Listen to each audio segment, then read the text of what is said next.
Hoje nós vamos refletir num texto da Palavra de Deus que se encontra na primeira carta do apóstolo Paulo aos Coríntios.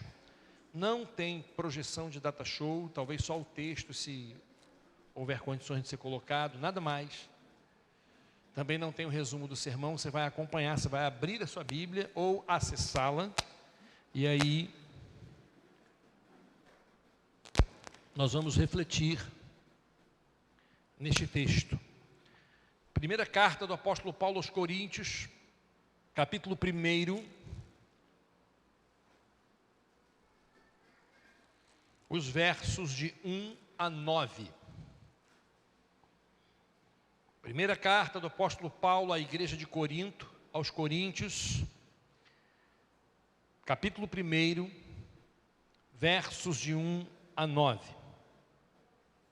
E a Bíblia vai dizer assim para a gente: Paulo, chamado apóstolo de Jesus Cristo pela vontade de Deus, e o irmão Sóstenes, à igreja de Deus que está em Corinto, aos santificados em Jesus, chamados santos, com todos os que em todo lugar invocam o nome de nosso Senhor Jesus Cristo, Senhor deles e nosso. Graça e paz da parte de Deus, nosso Pai, e do Senhor Jesus Cristo. Sempre dou graças ao meu Deus por vós, pela graça de Deus que vos foi dada em Jesus Cristo, porque em tudo fostes enriquecidos nele, em toda palavra e em todo conhecimento, como o testemunho de Cristo foi mesmo confirmado entre vós, de maneira que nenhum dom vos falta, esperando a manifestação de nosso Senhor Jesus Cristo, o qual vos confirmará também até ao fim, para serdes irrepreensíveis no dia de nosso Senhor Jesus Cristo. Fiel é Deus, pelo qual fostes chamados para a comunhão de seu Filho Jesus Cristo, nosso Senhor. Que Deus abençoe a leitura da sua palavra ao nosso coração. Amém? O maior desafio da sua vida. O maior desafio da minha vida. Olha, gente, todos nós já enfrentamos situações difíceis. Todos nós já enfrentamos circunstâncias bastante adversas. Situações que pareciam como que o vento nos soprando contrário. E a gente não conseguia avançar, não conseguia progredir. Todos nós passamos por momentos assim extremamente dolorosos, desafiadores para serem vencidos na nossa vida. Mas os desafios a serem vencidos não são apenas questões que são difíceis porque são ruins. Existem alguns desafios que se tornaram metas para a nossa vida e que eles não são fáceis e são grandes, e nós temos que superá-los, temos que vencê-los. Imagine você, por exemplo, uma família que descobre que a esposa está grávida, um casal descobre que a esposa está grávida. Que coisa linda, que coisa bonita, virá o primeiro rebento. E aí, depois de alguns meses, vão se fazendo as ultrassonografias e descobre que não é apenas um rebento, mas 2 rebentos, 3 rebentos, 4 rebentos. Rebentou a vida da família. Arrebentou com a vida do sujeito. 5 rebentos, quíntuplos. Você acha que isso não pode acontecer? Acontece sim. E aí fica aquele desafio enorme, porque de uma hora para outra, de 2 viraram 7, 6, 5, ou quem sabe mais. Mas a alegria, são crianças, são filhos, não é verdade? São crianças que vão crescer, e você terá que se multiplicar, e você desejará ter nascido um octópode, né? Com pelo menos 8 braços para poder cuidar daquelas crianças, e enfim, são desafios que surgem a partir de circunstâncias boas, né? De situações boas, não digo desejáveis, mas eu digo boas. Você vai dizer o quê? Não, que praga de monte de filho, que você não vai falar um negócio desse, né? Afinal de contas, diz a Bíblia, os filhos são herança do Senhor. Deus não diz quantos, diz os filhos são herança do Senhor, né? 1, 2, 5, enfim, né? Bênção de Deus. E aqueles desafios que nós mesmos estabelecemos como meta. E eu quero iniciar essa reflexão fazendo a seguinte pergunta: qual é o maior desafio hoje de sua vida? O que é que te confronta todos os dias, sabe? Te encara e te desafia todos os dias. O que é? Seria, por exemplo, a tão sonhada e desejada estabilidade da vida financeira? Quem achou, por favor, aí me conta o segredo, porque eu estou nessa fila também. Porque há tempos em que as coisas elas estão administráveis, talvez até estáveis, não confortáveis necessariamente. E todos nós lutamos e queremos que principalmente a fase final da nossa vida seja sem ter a necessidade de sofrer as dores de falta de recursos, e por isso lutamos para ter a estabilidade da vida financeira, a independência financeira. Quem sabe a conquista de algum bem especial. Quantas pessoas, eu me incluo entre elas, que estão batalhando e lutando para conseguirem a sua casa própria. Pessoas que estão lutando para conseguirem algum bem que lhes é extremamente necessário. Quem sabe esse desafio seria a realização de algum projeto de vida. Sabe, a gente encontra pessoas vocacionadas para determinadas áreas do conhecimento humano e para a vida humana, vivendo fora do ambiente da sua vocação. Elas estão vivendo, elas estão produzindo, estão até conquistando, mas não necessariamente se realizando, porque aquilo que nos realiza é a vida e o exercício da nossa vocação, seja ela qual for. Quem sabe é um projeto de vida. O que é que te confronta? O que é, ou qual é o maior desafio da sua vida hoje? Porque sejam eles quais forem, eles esbarram em algo muito importante, que é a nossa postura, sabe, em resposta ao desejo de vencê-los. Sabe, querido, eu li uma frase essa semana, ou semana passada, eu não me recordo, que dizia mais ou menos o seguinte: olha, meta sem plano é apenas um desejo. E tem muitas pessoas que têm meta, mas não tem um plano para alcançar essa meta. E aí isso não passa de um desejo. E sabe de uma coisa? Vai passar a vida inteira com aquela meta em mente, sem tê-la alcançado. E vai chegar ao final da sua vida um frustrado. Qual é o maior desafio da sua vida hoje? Alguns homens de Deus e mulheres tiveram que enfrentar desafios imensos, enormes. Josué e Caleb, por exemplo, eles acreditaram que era possível vencer os habitantes de Canaã, quando todos os demais diziam que não era possível. E ficou provado que Josué e Caleb estavam com a razão. Quem diria que aquele pequeno menino chamado Davi conseguiria vencer o gigante filisteu? Foi um grande desafio para Davi, sim, foi, mas foi um desafio que ele venceu. Ele enfrentou e ele venceu, e só colhe os louros, as consequências boas dos desafios que se apresentam àqueles que os enfrentam.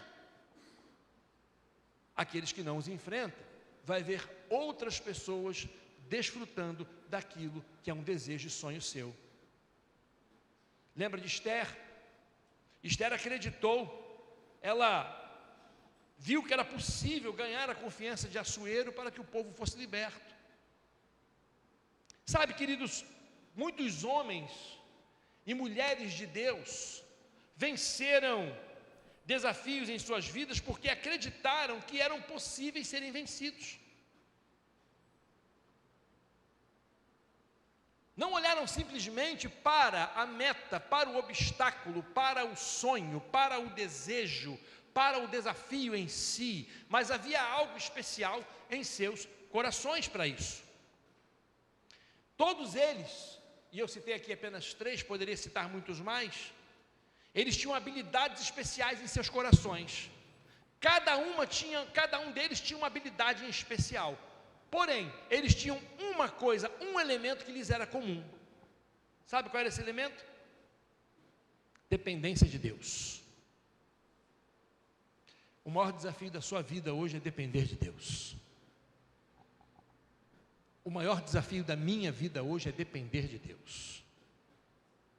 O maior desafio de todo e qualquer ser humano é depender de Deus. E por que isto é um desafio? Porque a gente não gosta de depender de ninguém. Ou eu estou falando com ETs aqui? Não. A gente não gosta de depender de ninguém. A gente não gosta de depender de terceiro. O que a gente gosta é de ter o timão da nossa vida na mão. E quando eu digo timão, não estou falando do Corinthians não. Dançou hoje. Eu estou falando do elemento de condução do leme do navio. Todos nós não gostamos de nos sentirmos impotentes e termos que depender de terceiros para conseguir alguma coisa, alguma facilidade, algum caminho, algum meio para podermos alcançar aquilo que desejamos. Nós queremos ter condições de levantar de manhã da nossa cama e dizer assim: hoje vai ser assim, eu vou conseguir isso, eu vou fazer isso e aquilo outro, e chegar no final do dia, você está com seu checklist todo ticadinho porque você conseguiu, e esse é o problema. A gente quer chegar no final do dia vitorioso, mas vitorioso a partir dos nossos méritos, dizendo assim: eu consegui.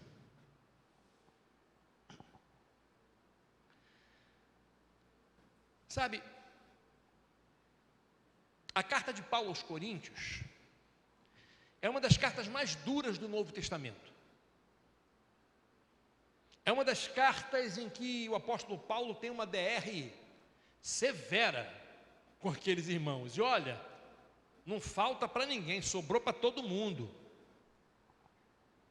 Era uma igreja problemática, uma igreja que rejeitava a própria figura do apóstolo Paulo, mas a forma como ele inicia a carta, sabe, não denuncia o restante do conteúdo, mas revela algumas verdades.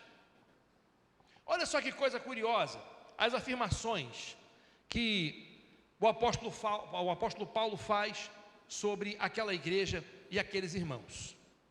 No verso 2, o apóstolo Paulo diz que eles são santificados. Ele vai dizer da seguinte maneira: a igreja de Deus que está em Corinto, aos santificados em Cristo Jesus, chamados santos, com todos os que em todo lugar invocam o nome de nosso Senhor Jesus Cristo, Senhor deles e nosso. O apóstolo Paulo vai dizer no verso 4 que eles são agraciados. Olha só, sempre dou graças ao meu Deus por vós, pela graça de Deus que vos foi dada. Era uma igreja santificada, era um povo separado, era um povo com dono, porque ser santificado é possuir dono. Ser santificado é ter alguém que é seu proprietário, para que a sua vida tenha utilidade e uso exclusivo. Pega aquela ideia transportada do Velho Testamento, dos utensílios do tabernáculo, depois dos utensílios do templo, que eles eram consagrados, eles eram santificados para quê? Uso exclusivo do serviço de culto a Deus. Então, ser santificado em outras, assim, de uma forma muito clara no nosso português, é possuir dono, ser separado, pertencer a alguém. Ele vai dizer que esses irmãos, que aqueles irmãos eles eram agraciados, Deus lhes repartiu a sua graça. Ele vai dizer que aqueles irmãos, eles eram enriquecidos. Eles foram enriquecidos. Verso 5, vai dizer assim, olha, porque em tudo fostes enriquecidos nele. E o apóstolo Paulo ainda diz mais, no verso 7, ele diz assim, olha, vocês foram capacitados. Ele diz assim, olha, porque não falta a vocês nenhum dom. O verso 7, a Bíblia diz assim, de maneira que nenhum dom vos falta. Ou seja, aquela igreja tinha dono, aquela igreja era agraciada, aqueles irmãos eram enriquecidos, aquela igreja era uma igreja espiritualmente com potencial de riqueza espiritual, aquela igreja era uma igreja com todas as possibilidades ministeriais, porque ela tinha todo tipo de dom. Ele diz, olha, porque nenhum dom vos falta, ou seja, era uma igreja capacitada pelo Senhor. Mas a principal razão, declaração, que Paulo faz nesses versos iniciais é a seguinte, é no verso 9. Ele diz assim, olha, fiel é Deus, pelo qual fostes chamados para a comunhão de seu Filho Jesus Cristo, nosso Senhor. Sabe, queridos,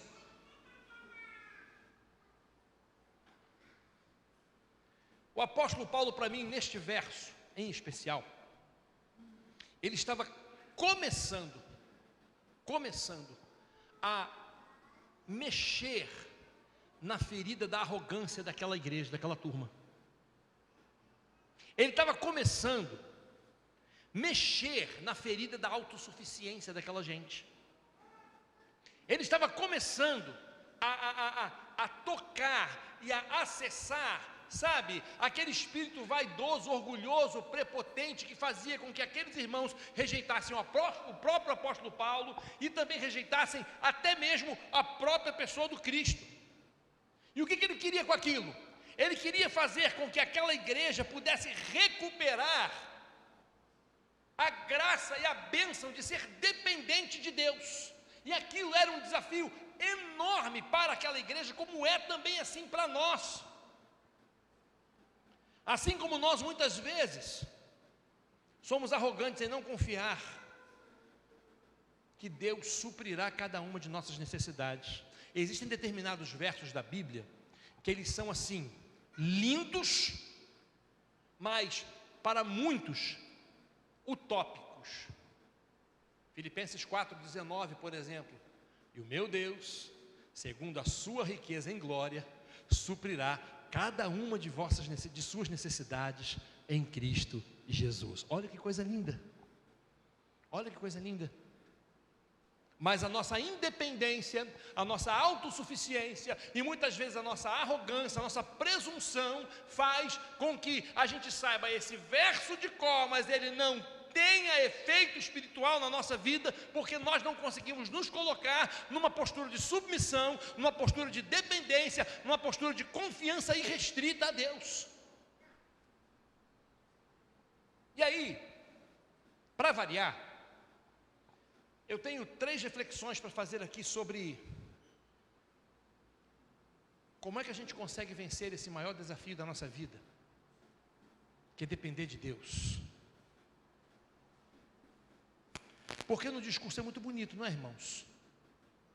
Não é? Você pegar aquela música, sabe, de pastor Isaías Mendes, ó, né? Eu dependo da graça de Deus para viver, não é verdade? Você, sabe, declarar, como o apóstolo Paulo declarou, que ele pediu a Deus para que retirasse o espinho dele da carne, algum problema sério que Paulo tinha, não sabemos se era moral, se era físico, o que era, se era pecado, se não era, entendeu?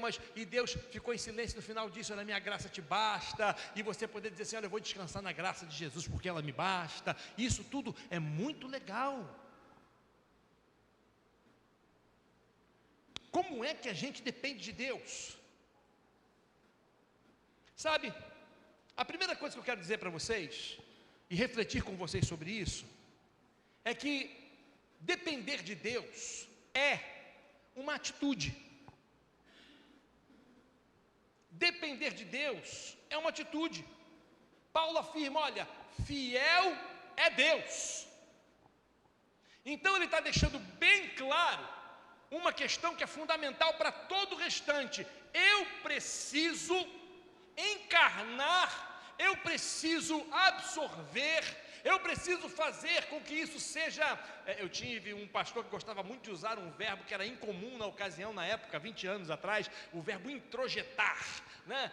Eu preciso introjetar isso na minha vida, para que eu possa descansar na fidelidade de Deus, não apenas como um discurso, mas como prática, como fato, e eu poder ter atitudes que denunciam e revelam que eu dependo dEle. A atitude de depender de Deus é fruto da consciência de que Ele não desampara aqueles que nele confiam. É Isaías quem diz que Deus, Ele trabalha para aquele que nele espera. O que isso significa?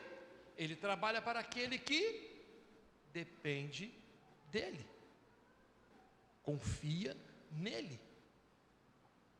Peraí, pastor, eu falei, não, peraí não.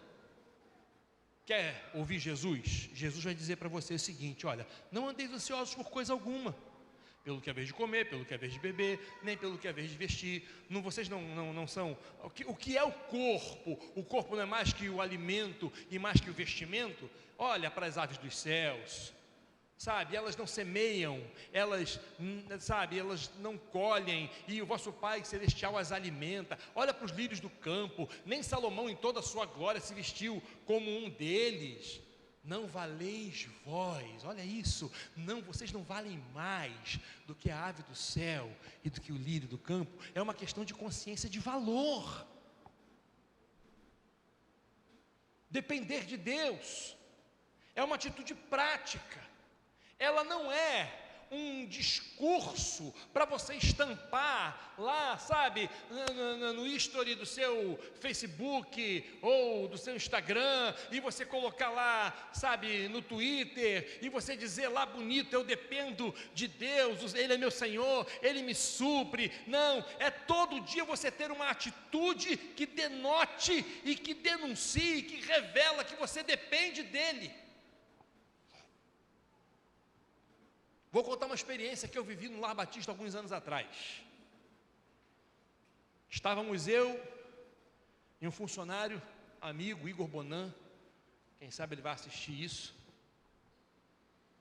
E aí nós tínhamos aproximadamente 2.700 e alguma coisa de contas para pagar no dia, e nós não tínhamos nada na conta. Nada.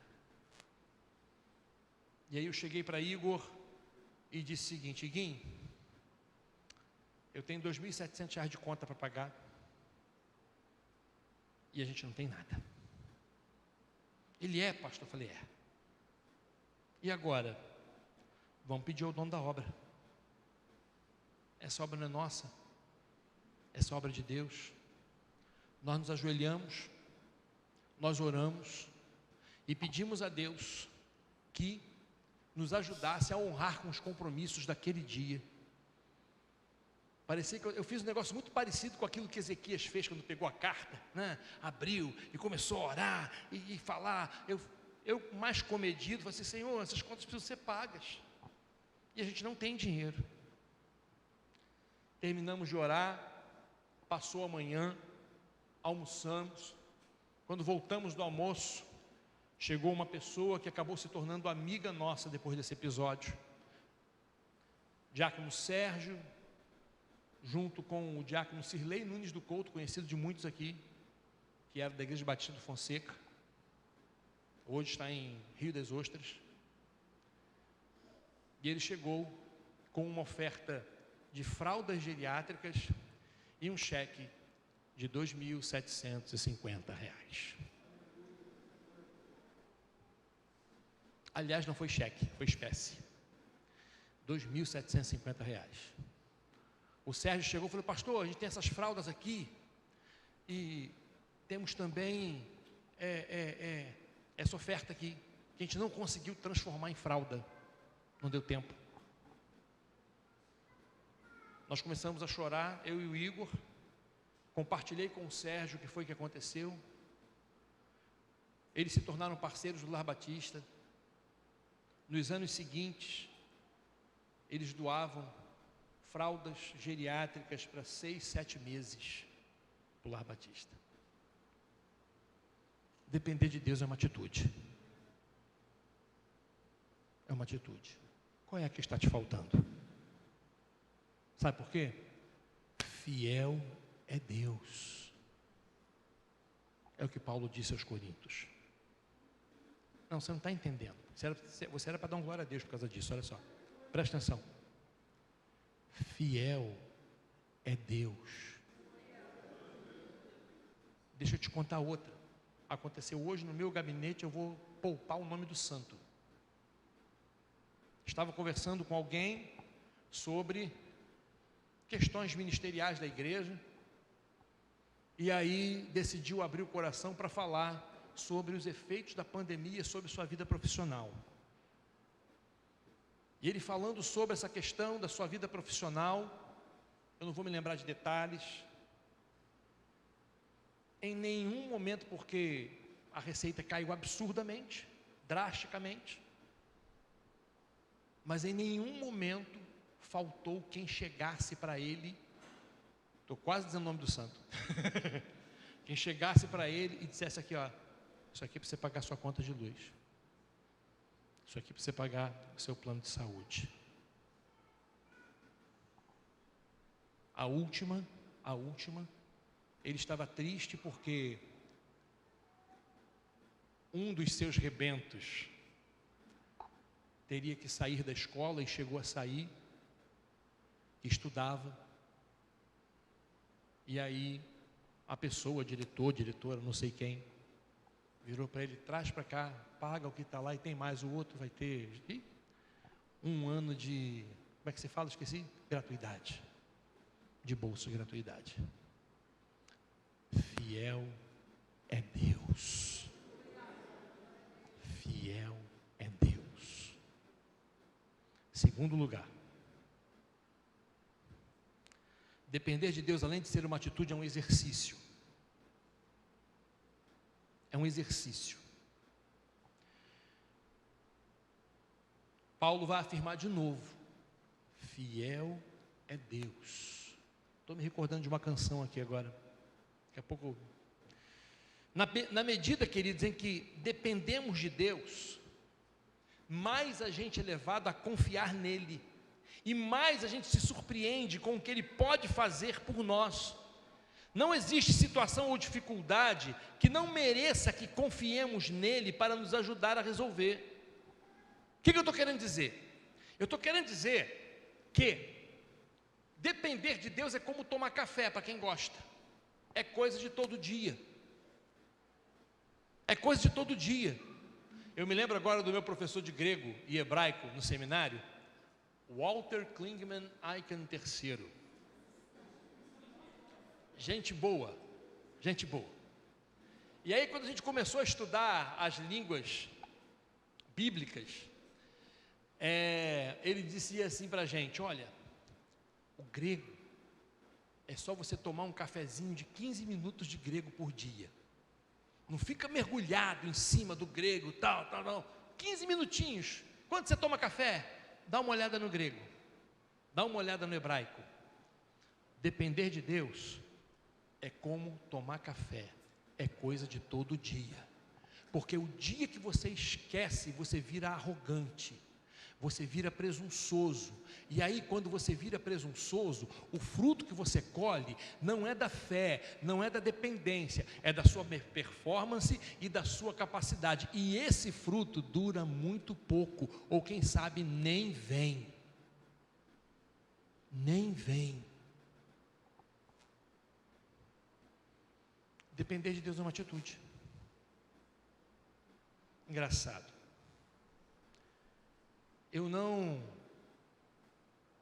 Meu tempo de seminário foi um tempo muito especial. Muito especial. Foram 4 anos muito bem vividos no seminário. A igreja que me recomendou o seminário me deu todas as possibilidades para eu crescer. E foi muito bom, porque eu tinha muito envolvimento, fazia programa de rádio de manhã, programa de rádio à tarde, visitava, fazia discipulado, etc., um monte de coisa. Só que, obviamente, a igreja pagava o meu seminário, mas a igreja não me dava o dinheiro de passagem, também mais para quê, né? E aí,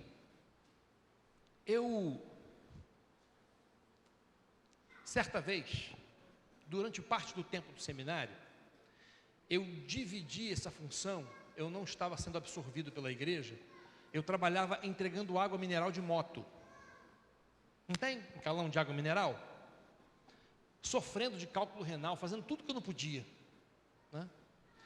E aí o que acontecia? Eu acabei me tornando conhecido e íntimo das pessoas, porque eu entrava na casa delas e colocava lá água mineral, né? E conversava rapidinho e tal, né? E aí eu chegava lá, colocava água mineral, recebia, ganhava R$1 de gorjeta, R$1,50 de gorjeta, R$2 de gorjeta. E eu ia colocando, né? Chegava lá no disque água, botava na caixinha, porque era rateado com todo mundo do trabalho, né? Eram 3 trabalhando no turno da tarde, ou do turno da manhã, que era eu, e um que trabalhava o dia todo, né? E, enfim, a gente fazia assim. Mas você sabe o que era mais legal? É que quando chegava no domingo, eu estava na igreja, e eventualmente eu estava pregando na igreja, uma igreja grande, 600 membros, um monte de gente. E de repente chegava um visitante. Quem era o visitante? Uma pessoa que eu tinha entregado água mineral na casa dela aquela semana. Não dá para ver, discernir, lembrar de todo mundo.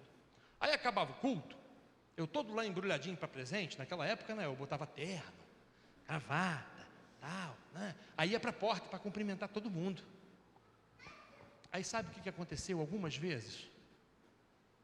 Algumas pessoas chegavam e quando iam me cumprimentar na porta, botavam uma ofertinha no bolso. Tinha uma senhora da igreja que fazia isso todo mês. Isso aqui é para você comprar um livrinho, meu filho. Depender de Deus é exercício. Glória a Deus, é isso aí, Joacim. Glória a Deus. Depender de Deus é exercício. Exercício. Não é coisa do que se desiste. Você sabe por quê? Porque é igual café da manhã, você precisa todo dia. Em último lugar, além de ser uma atitude, de ser um exercício, depender de Deus é uma decisão. É uma decisão. Paulo insiste em dizer para eles: fiel é Deus. Fiel é Deus. Sobretudo, depender de Deus é uma escolha, é uma decisão que envolve renunciar a reagir aos nossos impulsos naturais para descansar na graça de Deus. Eu vou dizer uma coisa para você: tem ocasião que é duro, tem ocasião que é difícil. Até agora eu falei de situações que disseram respeito a suprimento. Mas sabe, aquelas situações em que você é vítima de injustiça, que você é vítima de perseguição, que você é vítima da incompreensão, da impaciência das pessoas, sabe, que você é vítima da falta de misericórdia das pessoas, e você tende a fazer, sabe o quê? A ser tomado pelo espírito de Pedro, sabe, sacar a espada para arrancar a orelha de um. Mas você precisa decidir depender de Deus, para que Ele faça por você e você não faça as suas bobagens, para que Ele conduza, decida, para que Ele abra a porta, aponte o caminho, para que você não tenha que se inflar de ira e de repente meter os pés pelas mãos e arrebentar a sua cara. Fiel é Deus, fiel é Deus.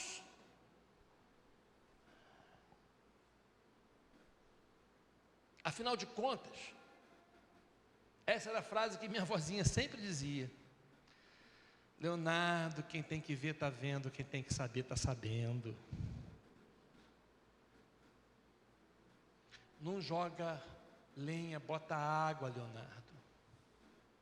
E assim, o Leonardo tem sido transformado ao longo dos anos, né, pelo poder e pelo caráter de Cristo, mas o Leonardo não gosta de perder, não. Gosta não. E se não cuidar, sabe o que acontece? Aquele monstro bota a carinha de novo de fora. E sabe o que ele vai fazer? Bobagem. Ele vai ferir alguém e vai trazer ônus demais para si. Ah, eu estou falando de mim? Estou falando de mim porque é mais confortável. Eu poderia falar de você. Você sabe quem você é? Não sabe? Você sabe quem você é? Você sabe como você poderia reagir em determinados momentos? Tem gente que se transforma, amigo. Tem gente que você olha assim e você não diz que fulana fez isso. Fez. Por quê? Porque é o raio do pecado, o velho homem na vida da pessoa. Nós somos monstrinhos por dentro. Goste você ou não disso, a verdade é essa. E se isso não for morto e sufocado a cada dia, a gente não aprende a depender de Deus, não. A gente precisa lembrar sempre: fiel é Deus. Depender de Deus é uma decisão de fé. Assim como as maiores mudanças na nossa vida começaram com uma decisão, desfrutar da graça de Deus só será possível se você decidir isto para a sua vida. Senhor, eu dependo de Ti, me ajuda, tá? Eu ajudo enquanto você depender de mim. Não transfere para mim, não. A minha parte é te abençoar enquanto você de mim depender. Então permaneça dependendo. Permaneça confiando. Permaneça esperando em mim. Estava lembrando de uma música ainda agora. Não sei se eu vou lembrar a letra dela toda. É um cântico, né? Deus é fiel, o nome da música, né? Em meio a muitos problemas, em meio a lutas sem fim, por entre muitos dilemas que se apresentam a mim, às vezes eu posso passar uma noite inteira a chorar, mas sei que meu Deus logo pela manhã fará novamente o sol brilhar e encherá de alegria os meus lábios e o meu coração de louvor. Sim, eu vou confiar, sim, eu vou descansar em seu grande e imenso amor. Deus é fiel, acima de todas as coisas eu sei que meu Deus é fiel. Deus é fiel,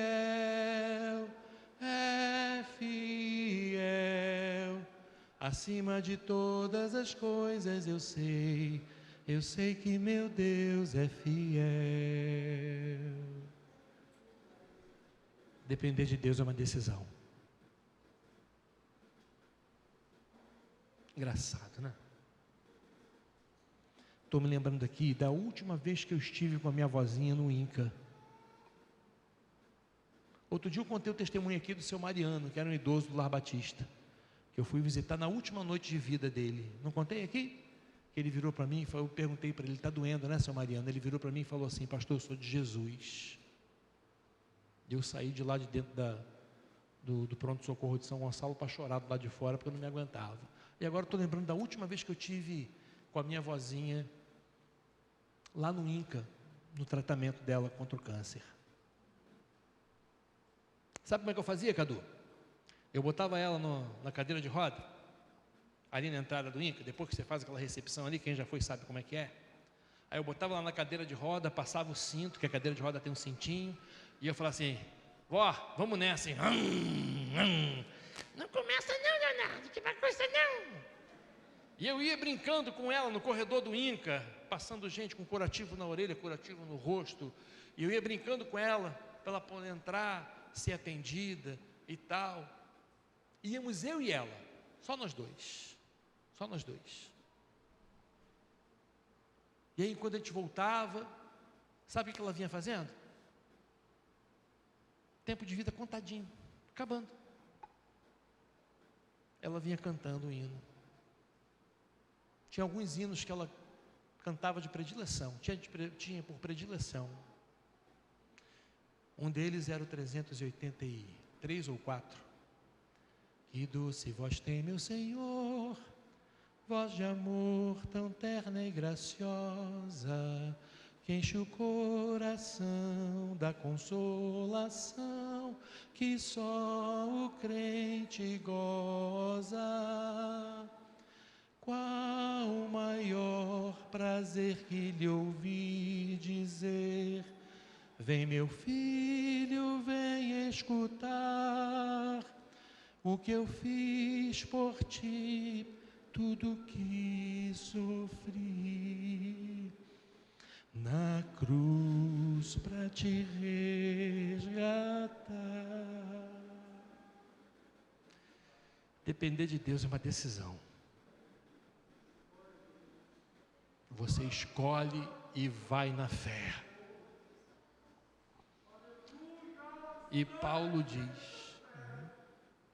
diz, fiel é Deus. Qual é o maior desafio da sua vida? O que é que te confronta todos os dias? Todos os dias, Deus te desafia a confiar nele. Ele te desafia a deixá-lo guiar a sua vida, para que você possa dizer o que disse Davi: deitar-me faz em verdes pastos, guia-me mansamente a águas tranquilas, refrigera a minha alma, guia-me pelas veredas da justiça por amor do seu nome. Abaixe sua cabeça e ore aí. O maior desafio da sua vida é um só: depender de Deus. Porque quando você fizer isso, todo o restante será enfrentado e conduzido por Ele, e será vencido ou desviado pela fé.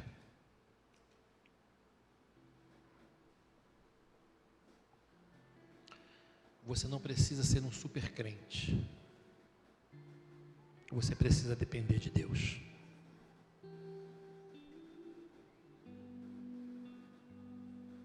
Todas as nossas habilidades são úteis. Como as de Josué e Calebe foram para eles, como as de Davi foram para ele, como as de Neemias foram para ele, como as de Esther foram para ela. Mas nada substitui depender de Deus. E eu sei que você tem problemas e questões que enfrenta agora, e que você está se perguntando o que você vai fazer. Rapaz, querida, eu não sei o que você vai fazer de prático não, mas a primeira coisa que eu tenho para dizer para você é: dependa de Deus. Dependa de Jesus. Porque o resto, dependendo de Deus, é exatamente isso, é resto. O resto é resto.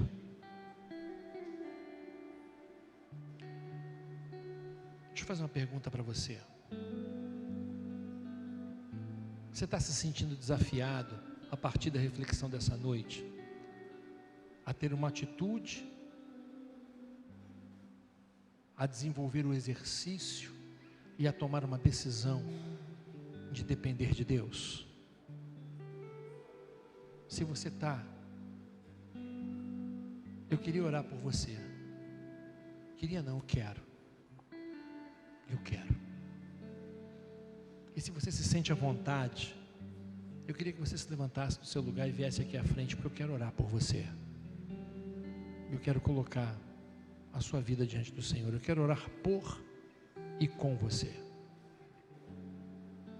Fiel é Deus.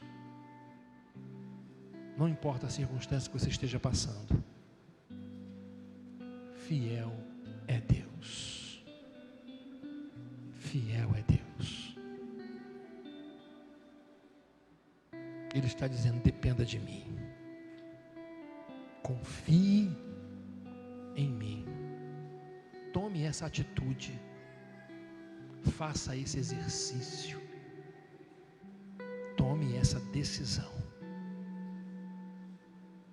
Eu quero depender de Deus. Há mais alguém? Sai do seu lugar e vem até aqui que eu quero orar com você. Quero colocar a sua vida diante do Senhor. Eu não estou dizendo com isso que você é arrogante porque você não veio. Não estou dizendo nada disso.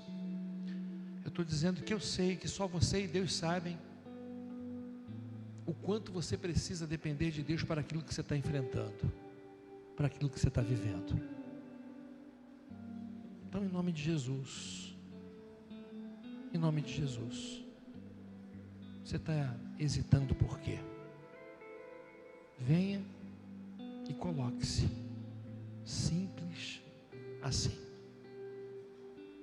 simples assim. Há mais alguém? Em nome de Jesus, em nome de Jesus, quero convidar a todos a ficarem de pé, que nós vamos orar por essas vidas que estão aqui. Amém, amém, glória a Deus, glória a Deus. Tem mais alguém? Quem sabe você se sinta mais à vontade agora. Venha, em nome de Jesus,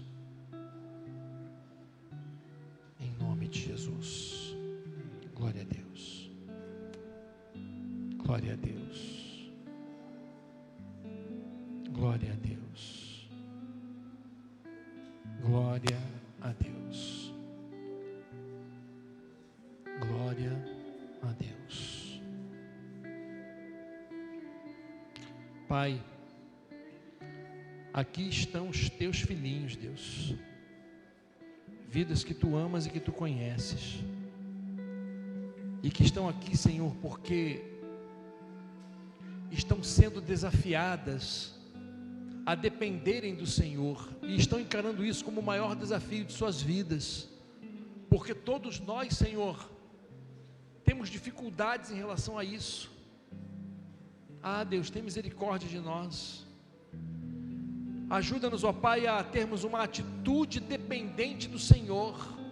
Não queremos ser autossuficientes, não queremos ser independentes, não queremos ter uma postura de arrogância, não queremos ter uma postura, Senhor, que seja semelhante a qualquer uma destas. O que queremos, Senhor, é tomar para nós a palavra que diz: fiel é Deus, fiel é o Senhor. Queremos, Pai amado, desenvolver o exercício de depender de Ti todos os dias, para que a gente não faça bobagem, Senhor, porque quando a gente não depende do Senhor, é bobagem que acontece. Então, Deus, tem misericórdia de nós, nos ajuda. E nós queremos, ó Pai amado, declarar nessa noite que nós estamos decidindo depender do Senhor. É uma decisão de fé. Para a glória e louvor do Teu nome, abençoa essas vidas, Senhor. Abençoa meus irmãos, Senhor. Abençoa quem está aqui. Abençoa essa vida preciosa que nos acompanha na transmissão. Tu sabes quais são os seus dilemas, Tu sabes quais são as suas dificuldades. Senhor, ensina a depender do Senhor, porque a graça do Senhor é maravilhosamente suficiente para nós. Essa é a nossa oração, é a minha oração em nome de Jesus. Amém.